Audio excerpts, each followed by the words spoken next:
Mga kapuso, ito ang GMA Regional TV interview sa Balitang Southern Tagalog. Makakausap natin si Chief Inspector Joseph Asi, ang City Fire Marshal ng Batangas City BFP, kaugnay sa pagsisimula ng Fire Prevention Month. Magandang hapon po, Chief Inspector Asi, at welcome to the program. Magandang hapon po, Sir Ace. Isang ligtas na hapon po sa ating lahat at sa ating pong televiewers. Magandang hapon din po. Chief, ngayon nga nagsimula na itong Fire Prevention Month. Ano po ba ang pangunahing layunin ng inyong tanggapan kaugnay po nito? Ang March, Sir Ace, ang March ay buwan ng pag-iingat sa sunog. Ngayong March ay magsisimula na ang ating tag-init. So, ang layunin, mapalalahanan ang ating mga kababayan na mag-ingat ng doble-doble sa darating na tag-init. Ano-ano naman po ang mga karaniwang sanhi ng sunog dito sa Batangas City na dapat nating bigyan ng pansin? Ang karaniwang sanhi ng sunog ay sa residential, sa mga kabahayan. At ito ay ang pangkaraniwan itong ating mga electrical connection. Kung mapapansin natin, mga naiwang kandila. So yan yung mga top causes ng ating mga sanhi ng sunog sa kabahayan. Ayan po sa mga kapuso nating Batanggenyo dito sa Batangas City. Yun ang mga dapat nating pagtuunan ng pansin. Sa inyo pong karanasan, ano ang mga epektibong hakbang na maaaring gawin ng bawat pamilya para maiwasan ang sunog sa kanilang mga tahanan po? Yes, napakahalaga, Sir Ace, ng kaalaman sa sunog. Sa bahay natin, dapat alam natin kung ano ang pag-iwas at paano ang pag-iwas sa sunog. Kung may mga pagmumulan ng sunog, dapat sa ating kabahayan, alam ng bawat miyembro ng pamilya kung paano ito maiiwasan. At kung sakaling magkakaroon ng sunog, dapat alam din ng ating miyembro ng pamilya ano ang dapat gawin. Kasi ang nangyayari, kapag wala tayong kaalaman, minsan natatrap sa sariling bahay kung saan na pwede ka namang lumabas at ikaw ay maging ligtas. Opo. Maaari niyo po bang ibahagi ang ilan sa mga programa o inisyatibo ng BFP Batangas City para sa Fire Prevention Month pong ito? Okay.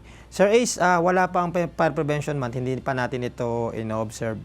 Meron na talaga, year-round, actually year-round ang ginagawa ng Bureau of Fire Protection na mapalalahanan ang ating mga kababayan. Ito yung ating tinatawag na Oplan Ligtas sa Pamayanan. Kasi ang aming pinopromote palagi is prevention. Prevention, fire prevention.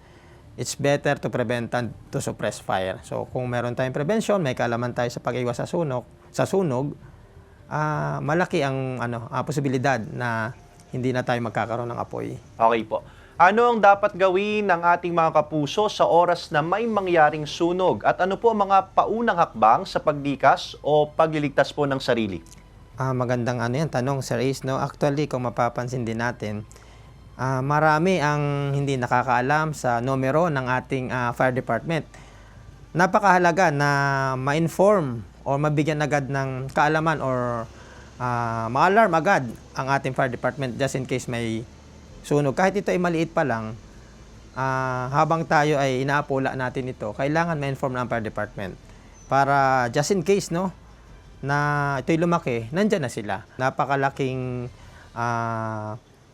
bagay na yung madelay ka lang ng ilang minuto ay malaki na yung magiging pinsala dulot ng ating apoy. Sir, pwede ba nating i-share po? Yes, ang ating numero ng fire department dito sa Batangas City is 425-7163. Yan po yung ating numero dito sa Batangas City Bureau of Fire Protection. At panghuli na po lamang na tanong, Chief, ano ang inyong mensahe sa ating mga kapuso o kababayan ngayong nagsimula na nga ang Fire Prevention Month? Tayo po ay makialam, tayo po ay makisama, mag-participate. Atin pong ipalaganapin yung kaalaman sa fire safety. Ang atin pong mga bombero na pumupunta sa pamayanan, sa ating barangay, kung meron pong mga drills at meron mga pag-uusap, tayo po'y dumalo sapagkat napakahalaga po ng kaalaman sa pag-iwas sa sunog. Wag po nating isawalang bahala ang sinasabi ng ating fire department kasi kapag po nandyan ang sunog ay talagang mahirap ang masunugan.